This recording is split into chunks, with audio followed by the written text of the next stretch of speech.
आपका ET now स्वदेश में और मैं हूं आपके साथ पूजा त्रिपाठी। और ईटी नाउ स्वदेश के सभी दर्शकों को merry Christmas.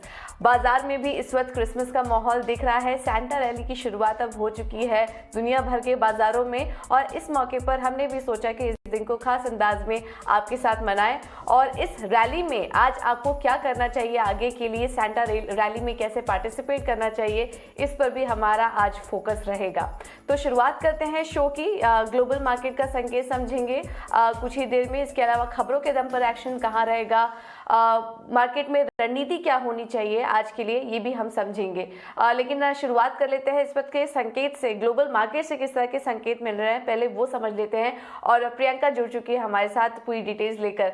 Priyanka good morning. आज क्रिसमस ईव है, क्या बाजार भी उसी माहौल में दिख रहा है? सैंटा रैली की शुरुआत हम कह सकते हैं कि हो चुकी है? बिल्कुल, आप सही कह रही है पूजा। यही इनफैक्ट सैंटा रैली की शुरुआत बाजारों में हो गई है और आज दिन की शुरुआत आपके इस ब्यूटीफुल ड्रेस कोड से हो गई है। सो ऑफ कोर्स व्यूअर्स को मैरी क्रिसमस। और ये एक इंडिकेशन आपको बाजारों में ग्लोबली माहौल भी दिख रहा है। तीसरे दिन यूएस मार्केट्स की बात करें तो वहां पर तेजी थी। डाउ, एस&पी, नैस्डैक तीनों ही हरे निशान में बढ़त के साथ बंद हुए। इनफैक्ट डाउ में तो लगभग 200 से ज्यादा अंकों की बढ़त थी। सो एक रिएक्शन जो हमने ओमिक्रॉन वेरिएंट को लेकर जो नी जर्क रिएक्शन की तरह बाजारों ने रिएक्ट किया, उस पर लेकर आप थोड़ा सा ईज आउट होते हुए बाजार दिख रहे हैं। और इतना बड़ी चिंता नहीं लग रही ओमिक्रॉन की बाजारों को, जिसके बाद हम एक पुल बैक और ये जो रिलीफ रैली देख रहे हैं वो लगातार तीसरे दिन भी कल यूएस मार्केट्स में भी जारी देखने को मिली। इनफैक्ट क्रूड में भी आपको यही एक माहौल दिखेगा, वहां भी प्राइसेस स्टेबल है, जस्ट बिकॉज उन्हें लग रहा है कि इतना बड़ा फियर नहीं है इस वेरिएंट को लेकर, जिसके चलते हमने देखा वहां भी माहौल स्लो है, स्थिर है। और अच्छी खबर जो है कल और आज में जो हमने बोला कि बड़ा ट्रिगर रहेगा यूएस डॉलर इंडेक्स, वहां थोड़ी सी स्टेबिलिटी दिखाई दे रही है, वहां थोड़ा कूल ऑफ हुए हैं, प्राइसेस लगभग 96 के पास है। लेकिन यस, बिटकॉइन में क्रिप्टो करेंसी फिर से एक रिस्क ऑन का एनवायरनमेंट दिख रहा है पूजा, फिर से तेजी लौटी है, अभी 51,000 के पार है बिटकॉइन। सो ग्लोबली मार्केट्स में यूएस मार्केट्स की बात करें, यूरोपियन मार्केट्स की और एशियन मार्केट्स के, सब तरह से क्यूज अच्छे दिख रहे हैं आज के लिए पूजा। बिल्कुल, बहुत बहुत शुक्रिया प्रियंका ये सारी डिटेल्स देने के लिए। तो हर तरफ मूड माहौल अच्छा है, पॉजिटिव है। एशियाई बाजारों की शुरुआत भी काफ़ी अच्छी हो रही है। हम देख रहे हैं एसजीएक्स निफ्टी भी करीब 0.5% की मजबूती के साथ इस वक्त दिखाई दे रहा है और हैंग सेंग निक्केई के बाजार भी हर निशान में इस वक्त कारोबार करते हुए दिख रहे हैं। तो देखना होगा मार्केट में आने वाले समय में किस तरह का एक्शन दिखता है और आगे हम रणनीति भी समझेंगे। लेकिन एक बार नजर डाल लेते हैं कि एफआईआईज और डीआईएस की तरफ से किस तरह की आंकड़े निकल कर आ रहे हैं। वहां पर अगर ग्लोबल बात करें तो अभी वहां पर भी हॉलीडे का माहौल है, छुट्टी का माहौल है और आंकड़ों में भी वो दिखाई दे रहा है। कैश मार्केट में एफआईआईज बिकवाली करके गए हैं, लेकिन आंकड़ा अगर देखेंगे तो अब तक का सबसे कम है। हम पिछले एक महीने से इसको ट्रैक कर रहे थे इस आंकड़े को, और अभी तक सबसे कम बिकवाली का आंकड़ा इस बार देखने को मिल रहा है। 270 करोड़ के आसपास की बिकवाली एफआईआईज कल कैश मार्केट में करके गए हैं। डीआईएस ने कैश मार्केट में खरीदारी की है, करीब 1190 करोड़ से ज्यादा की खरीदारी डीआईएस करके गए हैं कैश मार्केट में। इंडेक्स फ्यूचर में खरीदारी हुई है एफआईआईज की तरफ से, करीब 990 करोड़ की खरीदारी हुई है। और इंडेक्स ऑप्शन में भारी खरीदारी हुई है, करीब ये जो आंकड़ा है ये काफ़ी बड़ा दिखाई दे रहा है। और अच्छी खरीदारी इंडेक्स ऑप्शन में भी एफआईआईज करके गए हैं। तो हर तरफ बिकवाली का माहौल है, मूड माहौल भी पॉजिटिव इस वक्त नजर आ रहा है। तो ऐसे में बाजार पर रणनीति क्या होनी चाहिए आज के लिए, ये भी समझ लेते हैं। और सुबह सुबह की पहली रणनीति हमारे साथ शेयर करेंगे नीलेश जैन। नीलेश गुड मॉर्निंग, बहुत बहुत शुक्रिया ईटी नाउ स्वदेश को समय देने के लिए सुबह सुबह अपना। अब आज ये जो पिछले 3 दिनों से हम देख रहे हैं बाजार में अच्छी तेजी दिख रही है, ग्लोबल मार्केट में भी हम देख रहे हैं कि जो संकेत मिल रहे हैं वो काफी अच्छे हैं और हफ्ते का आखिरी कारोबारी सत्र है। तो ऐसे में किस तरह की पोजीशन लेके जानी चाहिए मार्केट में? निफ्टी और बैंक निफ्टी में आज कौन से अहम लेवल्स हैं जिसको कि आप वॉच करेंगे? Very good morning to you Pooja. Pooja देखिए, बाजार में जो तीसरे कंसेक्यूटिव सेशन हमने कल एक बढ़त देखी, तो ओवरऑल मोमेंटम अभी भी पॉजिटिव साइड में है। एक पुल बैक जो हम देख रहे हैं निचले स्तरों से, वो यहाँ से कंटिन्यू होगा और अगर आप ओवरऑल ब्रॉडर स्ट्रक्चर देखें तो निफ्टी में एक lower top and low bottom formation बन रहा है। ऊपरी स्तरों पर 18,600 का हाई बने थे, उसके बाद लगातार निफ्टी ने एक lower top and low bottom formation बनाया। तो रिसेंट जो लोअर टॉप है वो है 17,600 का। तो मेरा ये मानना है कि जो ये पुल बैक है वो यहाँ से कंटिन्यू हो सकता है 17,500 तक, और इमीडिएट बेसिस पे जो हम टारगेट पकड़ के चल रहे हैं वो है 17,200 का। हो सकता है आज के ही सेशन में अचीव हो जाए, और 16,950 वहाँ पे का एक स्टॉप लॉस लगाने की सलाह दूंगा। 17,000 मैं कहूँगा ब्रॉडरली 17,000 का एक लेवल क्रूशियल सपोर्ट जोन बन चुका है। अब अगर हम डेरिवेटिव डेटा भी देखें तो अगले सप्ताह मंथली एक्सपायरी होने वाली है और लगातार हम 17,000 पुट में एडिशन होते हुए देख रहे हैं। वहीं अगर बैंक निफ्टी की बात करें तो देखिए बैंक निफ्टी अभी भी एक अंडर परफॉर्मर है। ऊपरी स्तरों से हमने लगभग 18.5% का फॉल देखा है। हालांकि निचले स्तरों से जो रिकवरी आई है वो इतनी अच्छी नहीं रही है। तो मेरा ये मानना है कि यहाँ से बैंक निफ्टी में एक आउट परफॉर्मेंस की संभावनाएं नजर आती है। तो बैंक निफ्टी में 35,500, 35,700 ये इमीडिएट टारगेट हम पकड़ के चल सकते हैं। 34,950 का स्टॉप लॉस लगाने की सलाह होगी। पूजा देखिए अगर आज के सेशन में एक मूव आ जाता है तो टुवर्ड्स दी सेकेंड हाफ हमें कॉशियस रहना होगा, क्योंकि वीकेंड से पहले हम ऑलरेडी चौथे कंसेक्यूटिव सेशन एक बढ़त देख चुके होंगे। तो ओवरनाइट पोजीशन वीकेंड पे लेके जाने की सलाह मैं नहीं दूंगा। नए हफ्ते में नई शुरुआत करने की सलाह होगी, और आज के सेशन के लिए रुझान जो है वो पॉजिटिव साइड में रखना चाहिए।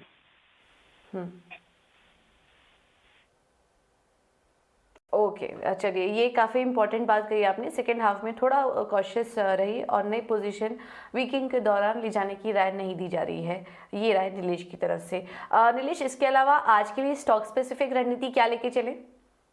देखिए दोनों ही खरीदारी के काउंटर है। Mid cap and small cap ITs में काफी अच्छा अट्रैक्शन हम throughout the last week और इवन इन दिस वीक हमने देखा है। तो 2 वीक से लगातार आईटीज अच्छा कर रहे हैं और एक फॉलिंग चैनल का ब्रेकआउट निफ्टी आईटी इंडेक्स ने दिया है। तो उसके चलते आईटी मैं कहूँगा अगर पोजिशनल तौर पे भी देखें तो नेक्स्ट 6 to 8 मंथ्स में एक आउट परफॉर्मेंस साबित हो सकता है। जो इंडेक्स हैवीवेट्स हैं टीसीएस इन्फोसिस वो तो अच्छे लग ही रहे। एक स्पाइंट ये एक पर्टिकुलर काउंटर है यहाँ पे एक ब्रेकआउट हमें कल के सेशन में देखने को मिला था। 979 के स्टॉप लॉस से खरीदारी करने की सलाह होगी 1020 के टारगेट्स के लिए। वहीं जो दूसरा काउंटर हमने चुना है वो है BEL, भारत इलेक्ट्रिक लिमिटेड। इस पर्टिकुलर काउंटर में भी हमें कल के सेशन में एक काफी अच्छा ब्रेकआउट देखने को मिल रहा है। 205 के स्टॉप लॉस से यहाँ पे भी खरीदारी की जा सकती है 218 के टारगेट्स के लिए।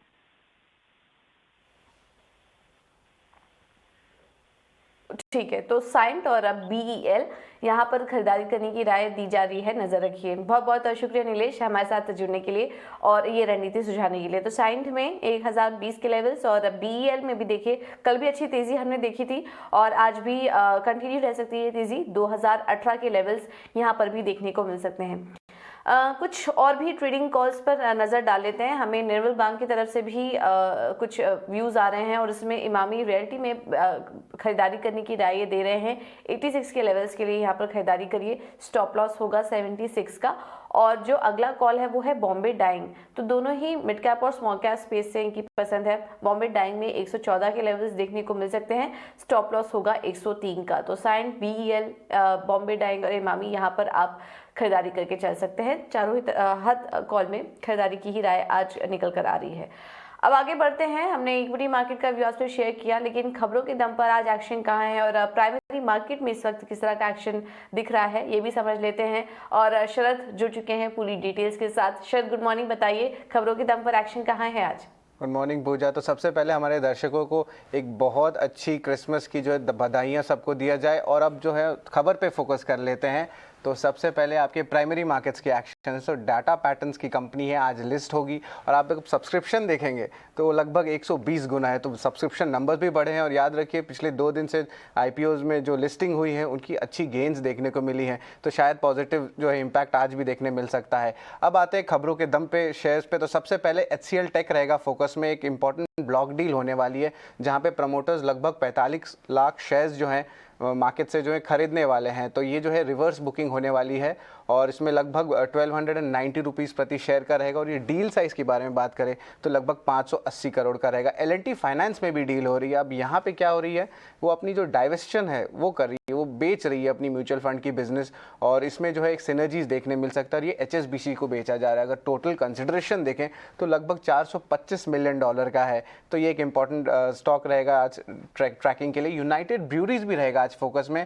और NCLT कंपनी कह रही कि NCLT ने स्टे ऑर्डर लगा दिया है, जो 750 करोड़ की जो पेनल्टी लगी थी उस अमाउंट पे। ऑल कार्गो लॉजिस्टिक्स में भी एक बोर्ड का अप्रूवल आया और रिस्ट्रक्चरिंग का थीम लग रहा है आज दिन भर चलेगा। सबसे पहले देख रहे हैं कि जो उनकी जो अप्रूवल आई है, जो इनलैंड कंटेनर डिपॉजिट या कंटेनर फ्रेट स्टेशन की बिजनेस है उसको सेपरेटली हाइव ऑफ कर दिया जाएगा। और जो बाकी के हुए छोटे मजले बिजनेसेस जैसे कि आपके इक्विपमेंट रेंटल, लॉजिस्टिक्स के जो पार्क्स और रियल एस्टेट एसेट्स, वो दूसरे कंपनी में जो है ट्रांसफ़र किए जाएंगे।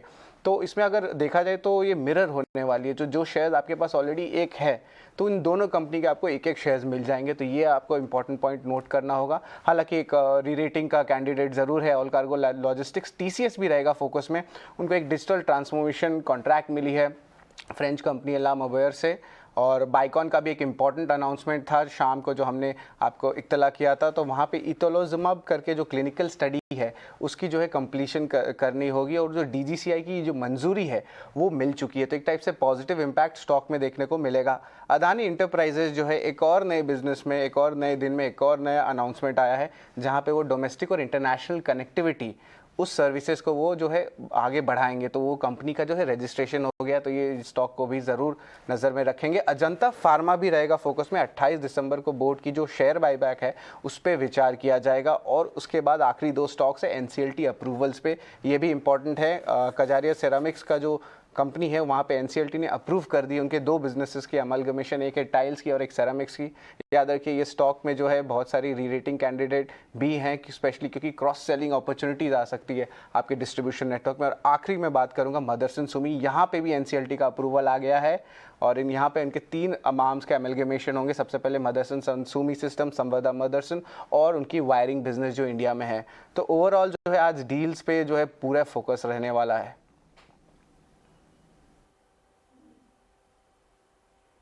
ओके शरद, बहुत बहुत शुक्रिया ये सारी डिटेल्स शेयर करने के लिए। तो काफ़ी ढेर सारी खबरें थी और IPO मार्केट में भी देखिए लगातार एक्शन बना हुआ है जो हम आपके सामने लाकर रख रहे हैं। तो इन सभी खबरों पर और ट्रिगर्स पर नज़र रखिए। अब आगे बढ़ते हैं और ब्रोकरेज हाउस की नज़र आज कहां पर है ये भी समझ लेते हैं। ख्याति हमारे साथ जुड़ चुकी है पूरी डिटेल्स के साथ। ख्याति, गुड मॉर्निंग। बताइए आज ब्रोकरेज हाउस के रडार पर कौन कौन से स्टॉक्स हैं? गुड मॉर्निंग पूजा। सबसे पहले तो आज 2 इंटरेस्टिंग ब्रोकरेजेस आए। सबसे पहले तो मैक्वायरी ने SBI कार्ड पे आउट परफॉर्म की राय बरकरार रखी है। लक्ष्य रखा है 1230 रुपये का। जनवरी 1 से कार्ड टोकनाइजेशन अब लागू हो जाएगा इंडिया में, लेकिन काफ़ी ऑनलाइन मर्चेंट बैंक्स और पेमेंट गेटवेज ने इस चीज़ के खिलाफ के लिए कुछ रिक्वेस्ट रखी है RBI के से, क्योंकि ऑनलाइन मर्चेंट्स और पेमेंट गेटवेज ने अपनी साइट से पूरा स्टोर अब अपने कार्ड को स्टोर नहीं कर पाएंगे। SBI कार्ड और बड़े पेमेंट नेटवर्क इसके लिए तैयार हैं, लेकिन इसकी वजह से ऑनलाइन कार्ड स्पेंडिंग पे थोड़े समय के लिए आ सकता है असर। इसके अलावा मैक्वायरी ने पेटीएम पे अंडर परफॉर्म की राय रखी है। लक्ष्य रखा है 1200 रुपये का। 3 सीनियर एग्जीक्यूटिव्स ने अपना इस्तीफा दिया है और DRHP फाइलिंग के पहले भी 5 सीनियर मैनेजमेंट ने इस्तीफा दिया था। तो ये कह सकते हैं कि पेटीएम का सबसे one of the biggest problem है कि उनको कैसे रखे, उनका एट्रिशन रखे सीनियर मैनेजमेंट का। और पेटीएम का वैल्यूएशन भी दिख रहा है बहुत ही महंगा। ये almost 17 times FY23 price to sales पर है।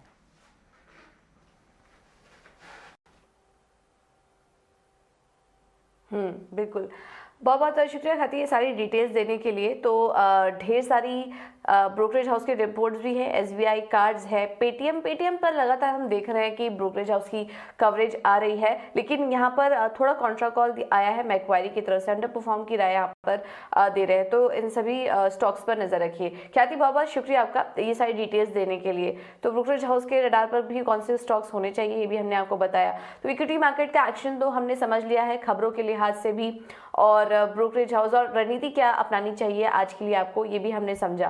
लेकिन कमोडिटी मार्केट में आज क्या करना चाहिए इस पर भी बात कर लेते हैं। और इस वक्त हमारे साथ HDFC सिक्योरिटीज़ के तपन पटेल मौजूद हैं।